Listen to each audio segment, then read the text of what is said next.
This is the tale of how I, Nina, came to realize that sometimes the family you select holds greater significance than the one you are born into. My younger sister's laughter could constantly be heard throughout our home when I was a child. Sarah was our parents' golden child, someone who was perfect in their eyes. Me? I was only present. Sarah would dance around the living room, doing an unplanned fashion display for our adoring parents, while I watched. She said, posing, "I'm going to be a famous model one day." Dad would give me a hearty clap. "That's my girl. Before we realize it, you'll be on magazine covers." I would roll my eyes and go back to my room to read economics or finance books. I realized from a young age that I desired more from life than just physical attractiveness. The gap between Sarah and myself simply got bigger as we got older. She was all about boyfriends and parties, while I was all about my studies. I hoped that my parents would appreciate my efforts when it was time for me to go to college. One evening during dinner, Dad said to me, "We'll pay for your first 2 years. After that, you're on your own." My ears were unbelievable to me. However, Sarah's situation? Will you also need her to pay for her own education? My mother gave me a stern look. "Your sister is talented in numerous ways. We must help her achieve her goals." I went to a different city for college, packing my bags. I dedicated myself to my studies throughout the day with the goal of becoming a financial analyst. I worked any jobs I could find at night, including waitressing and tutoring. I saved every dime I made for my tuition. It was not simple. Some evenings, I would weep myself to sleep, feeling worn out and questioning whether it was all worthwhile. But I was not going to give up. I was aware that obtaining an education would allow me to escape the ongoing comparisons and setbacks of my childhood home and have a better life. I was able to pay for my tuition by my 3rd year of savings, and in my final year, I was awarded a full scholarship based solely on my academic standing. Take that, Mom and Dad. Sarah, meantime, was having a great day at home. After only 1 semester, she had left community college, saying it was not fitting her style. She was still residing in our parents' home and alternating between part-time jobs and modeling assignments when I last heard from her. I chose to remain in the city where I had attended college after graduating. It was the closest thing I'd ever felt to home growing up. I was able to secure employment at a prominent company thanks to my finance degree and the excellent recommendations from my instructors. Neither was it entry level. They offered me a position with actual responsibility since they saw my ability. I pushed myself into work, putting in late evenings and early mornings to prove myself, just as I had done in college. And I did demonstrate my own worth. "Nina, you closed a pretty big deal last week," my supervisor called me into his office one day. "Keep this up, and you'll be looking at a promotion before you know it." I smiled proudly. I had put in a lot of effort to be recognized for my own abilities, rather than by comparison to other people. This is when I first got to know Jake. Our hands came into contact as we reached for the same finance magazine at a nearby coffee establishment. Thoughtless, maybe, but occasionally life does resemble a romantic comedy. "I apologize," he responded with a kind grin. "You take it." I'm adamant. What if we discussed it over coffee? I made a suggestion, shocking even myself with my audacity. Those coffee dates quickly evolved into dinner dates, weekend trips, and before I knew it, 5 years had passed. Kind, driven, and supportive of my profession, Jake was all I could have ever dreamed of in a companion. In the interim, my career took off. With every successful transaction came incentives and fresh chances. By the time I turned 32, I had saved enough money for a vehicle payment and an apartment down payment. It wasn't showy, but it was mine since I had worked hard and sacrificed a lot for it. Jake proposed one night in my flat over a handmade dinner. I was thinking about how different my life was today from when I was a child as he put the ring on my finger. I found someone who accepted me for who I was, not for what he thought I should be. We chose to put money aside for a lavish wedding. Ultimately, we had both put in a lot of effort to reach this point. Why not throw a lavish celebration? As we browsed over wedding websites one evening, I said to Jake, "I want it to be perfect. A day that shows how far we've come." Jake gave me a tight squeeze. "Love, do whatever you want. I put myself into wedding preparation with the same fervor I'd had in my profession because you deserve it. I made mood boards, joined online forums, and subscribed to bridal magazines. We dreamed about our ideal day every free moment. In the meantime, not much had changed in my hometown's way of life. Sarah continued to live with our parents, carrying a baby with her. The father, a man she briefly dated, vanished as soon as he learned of the news. Mom said, "Your sister needs our help," on one of our few phone conversations. It's not easy being a single mother. I bit my lip to contain the outrage that Sarah had chosen for herself. Rather, I just uttered, "I'm sure she'll figure it out." Mom groaned and said, "That's the thing with you, Nana. You've always been so cold towards your family." The charge hurt, but I wasn't going to let it get to me. I'd tried to earn their approval for far too long. I was now concentrating on starting my own family and my own life with Jake. I was looking over some financial statistics at work, one typical Tuesday when my phone buzzed with an email notification. My heart skipped a beat when I saw the sender's name, Sarah. I opened it with a mix of curiosity and trepidation. I felt my blood run cold at what I witnessed. It was our parents' will, scanned into digital form. One thing became quite evident to me as I quickly read through the legalese. Sarah was the only successor to everything our parents had. With trembling hands, I called my mother. The third ring was heard by her. "Mom, what's this?" Trying to keep my voice calm, I demanded. "Why am I not included?" The person on the other end of the line hesitated. She said it again in a guarded tone. "You're doing great for yourself, Nana. You own a car, an apartment, and a good job. You're not in need of our funds." "That's not the point," I countered, raising my voice. "I'm also your daughter. Do I not deserve to be rewarded?" Mom interrupted, saying, "Your sister is struggling. She is a mother by herself. She is unemployed. We are unable to abandon her." For a time we had this conversation, with me attempting to comprehend their choice and Mom standing by it. Ultimately, I hung up feeling betrayed, irate, and totally disregarded. I cut off contact with my family over the course of the following few weeks. I ceased making calls and replying to messages. I convinced myself it was better even though it hurt. With Jake, I had my own family and my own life now. I was no longer in need of their approval. I was beginning to feel comfortable with my choice, though, when life dealt me another blow. Sunday afternoon was calm. My phone rang when Jake and I were kicking back on the couch, browsing wedding venue websites. Once more, it was my mom. In defiance of my better judgment, I replied. "Hello?" I said. "Naina." My mother's voice was strained, almost panicked. "I need surgery urgently. The insurance won't cover it all, and we need money."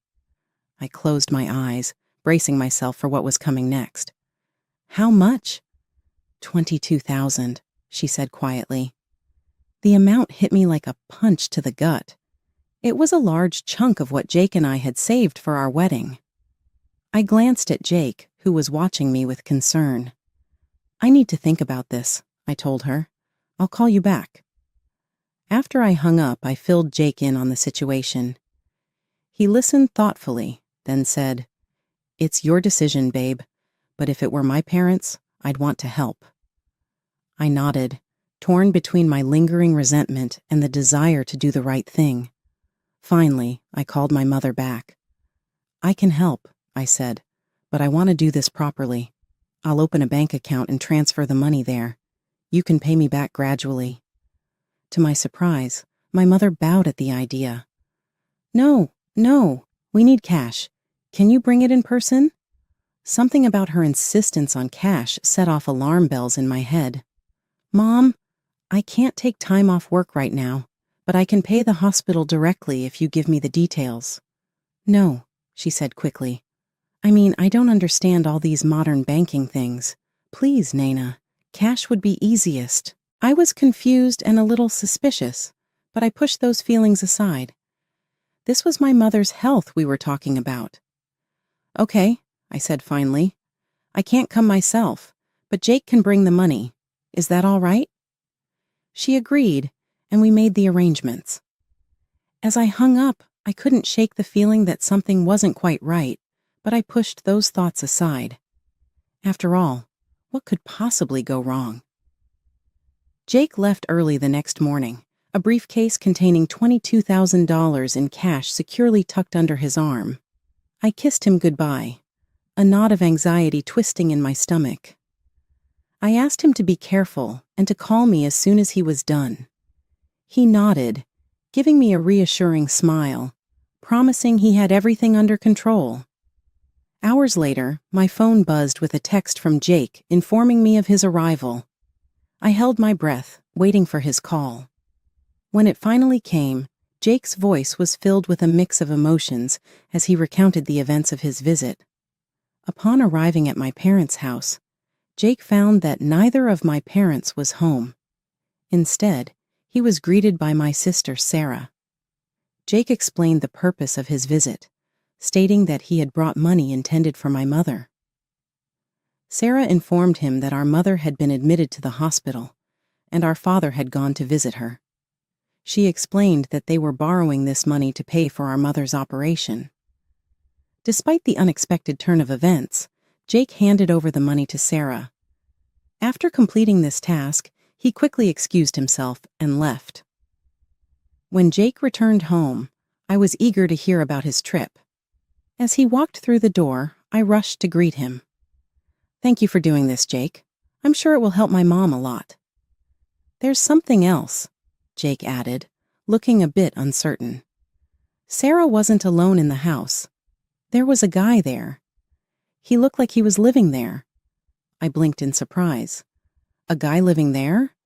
Mom never mentioned Sarah had a boyfriend, let alone one who moved in. Jake shrugged. "Yeah, he seemed pretty comfortable. I was surprised too." I sat back, processing this new information. It was strange that my mother hadn't mentioned Sarah's boyfriend, but I brushed it off as just another example of our poor communication. "Well, I'm just glad we could help with Mom's operation," I said finally. "I hope she recovers quickly." As we sat there on the couch, I felt a mix of emotions. I was worried about my mother's health, but also grateful that we had been able to help. The presence of Sarah's boyfriend at my parents' house was unexpected, but I decided not to dwell on it. After all, my family's well-being was what mattered most right now. Every day, I'd call to check on my mother's progress, my heart racing each time until I heard her voice. "The operation went well, dear," she'd say, her tone reassuring. "We're so grateful for your help. I'm feeling better already." Relief washed over me with each call, but a nagging feeling persisted in the back of my mind. Something felt off, but I couldn't quite put my finger on it. A month passed, and I decided it was time to see for myself how my mother was doing. I took some time off work and made the journey back to my childhood home. When I arrived, I was surprised to find my mother already up and about, looking normal. There were no visible signs of her recent surgery, no hints of the illness that had allegedly threatened her life just weeks ago. "Mom," I started hesitantly, "how are you feeling after the operation?" She waved her hand dismissively, avoiding my gaze. "Oh, much better. No need to worry about all that now. Would you like some tea?" I wanted to press further, but seeing her bustling around the kitchen, I decided not to upset her. Maybe she just didn't want to relive the ordeal. My father was there too, doting on my young niece. Sarah, however, was conspicuously absent. "Where's Sarah?" I asked, watching my niece play with her toys. My mother's face lit up. "Oh, Sarah's doing so well. She's got a job now, can you believe it?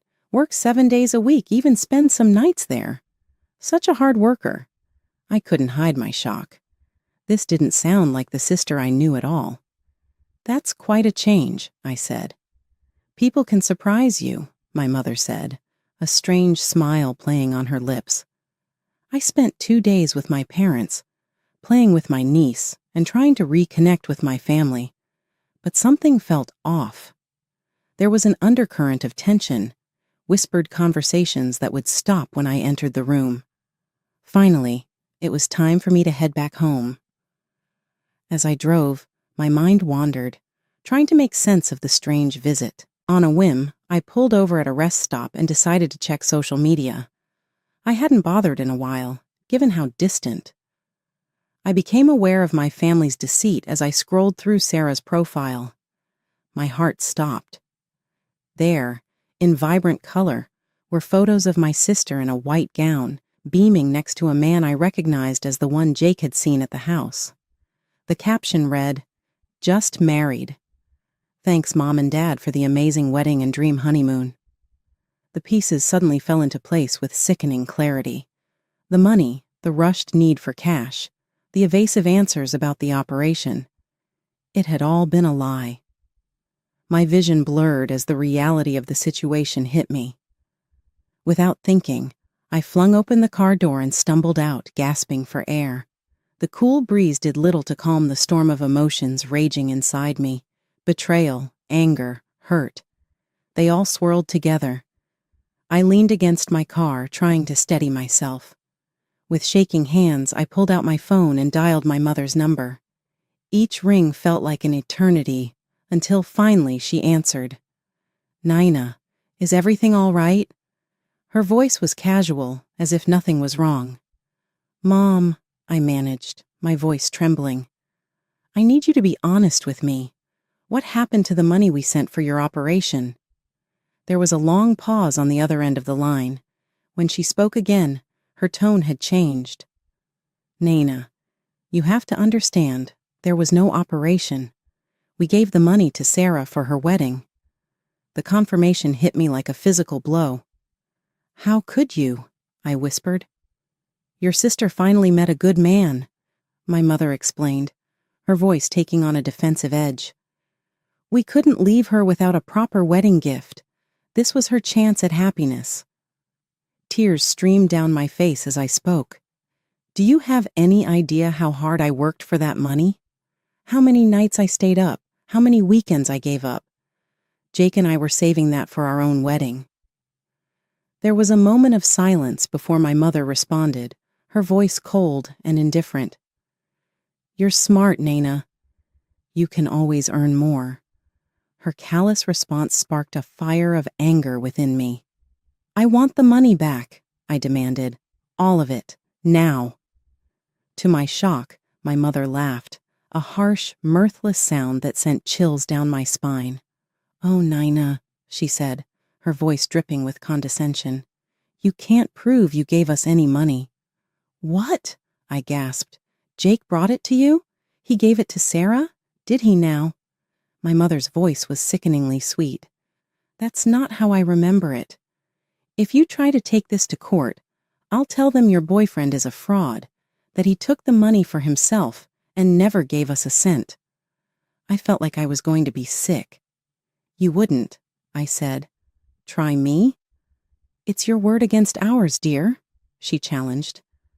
"And let's face it, who would believe the daughter who's barely spoken to her family in years over her poor, struggling sister and her devoted parents?" The line died before I could say anything further. My mother's words echoed in my ears as I looked at my phone in shock. Their betrayal was astounding in its extent. They had not only misled and embezzled from me, but now they were threatening to expose Jake as a criminal in the event that I attempted to retrieve the money. With my legs failing to hold me up, I collapsed onto my car. How had things ended up here? In the worst way imaginable, my own family, the ones who were meant to love and support me without conditions, had deceived and exploited me. Still reeling from the chat with my mother, I staggered through the door of our apartment. Jake appeared out of nowhere, his expression full of concern. Pointing me toward the couch, he said, "Naina, what happened?" I described everything, the wedding pictures, the phone conversation, and my mother's nasty remarks and threats, while crying. Jake surrounded me with his arms, offering me silent comfort as he listened closely. After I was done, Jake inhaled deeply. Softly, he remarked, "I had a feeling something wasn't right about that whole situation. I took some precautions because of this." Jake got to his feet and went to get his laptop. He clarified, "Before I went to your parents' house, I bought a hidden camera. I suspected we would require documentation of what transpired." Jake opened a video file, and my eyes grew wide. It was as apparent as day that Jake was giving Sarah the money on the television. Sarah's voice could be heard counting the cash and saying it was for our mother's surgery. I muttered, "Jake, you're brilliant." He gave my hand a squeeze. "We can demonstrate what actually occurred with this. Nor can your mother attempt to refute it or accuse me of being a fraud." We met with a lawyer the following day. She had looked over our evidence and thought we had a good case. "The process won't be quick," she forewarned us. "These processes require time, but I think we can win with this video." Jake turned to face me as we left the attorney's office. He remarked, "You know, we don't have to put our lives on hold while this works out. Why don't we tie the knot right now?" I gave him a startled look. "However, what about the lavish wedding we had in mind?" Jake gave a headshake. "That is unimportant. It matters that we begin our lives together. For that, a grandiose celebration is not necessary." We worked over the following few weeks to organize a small, private ceremony. Even though it wasn't the extravagant celebration we had planned, I recognized it was the right moment as I stood there saying my vows to Jake in front of our closest friends. My family was conspicuously absent. I hadn't informed them about the wedding or given them a call. Even though it hurt, I understood that it was best. There was a weight lifted off my shoulders as Jake and I danced for the first time as a married couple. Yes, the agony from my family's betrayal was still raw, and there was still a legal battle to fight. However, I had hope for the future right now, surrounded by people who genuinely loved and supported me. After several months, we eventually took my mother to court in our lawsuit. The judge's expression of surprise and incredulity was visible as we presented our evidence, which included Jake's video footage. My mother's attempts to portray us as liars were exposed by indisputable evidence. My phone rang the day the verdict was made public. My mother was there. She shouted, her voice brimming with rage. "How dare you! This is how you pay us back for all that we have done for you. You are a resentful child." I said nothing while she rantingly enumerated all the alleged sacrifices they had made for me as a child. Her words had the power to shatter me to my core, but now they felt hollow. She spit out, "I hope you're happy. You are no longer my daughter as of right now. To me, you are dead." Before I could reply, the call ended. I was experiencing both agony and, strangely, relief as I stood there with my phone in my hand. My mother was mandated by the court to reimburse the $22,000. Later on, I found out she had to borrow money to pay for it. Life went on. Jake and I set aside the tension in my family to concentrate on our work and our shared lives. However, word continued to spread amongst acquaintances. It seems that Sarah's marriage was not at all like the idyllic picture she had imagined. While she and her spouse were staying with our parents, the house was always a party place. Its boisterous and inebriated behavior infuriated the neighbors. Everything came to a head when my parents' spouse attempted to evict Sarah and her husband from their own house while intoxicated. They summoned the police, and the grim reality of their predicament was made public. The last straw was that Sarah's careless actions cost her custody of her daughter. When my parents finally saw how much damage Sarah had caused, they ejected Sarah and her husband. They decided to provide their granddaughter with a stable environment, something Sarah was unable to do, so they brought her in. My phone rang with a known number just as I was about to close that chapter of my life forever. In defiance of my better judgment, I replied. My mother's voice was softer than I had heard in years when she said, "Nina, you are missed." I remained silent, biding my time for the other shoe to fall. It wasn't very long. "We require your assistance," she went on, "with bringing up your niece. It's challenging, and we're getting older." A wave of déjà vu passed over me as she spoke. Indeed, history was repeating itself. They were attempting to convince me to take care of Sarah's child, even though they had previously preferred Sarah above me. "I apologize," I stated firmly. "I am unable to assist you." "However, she's your niece," my mother argued. "Do you not value your family?" I inhaled deeply. "I hope my niece has a happy life. She is innocent in all of this. However, you are still the same. You're still attempting to have me correct your errors. I refuse to participate. Please don't call me back."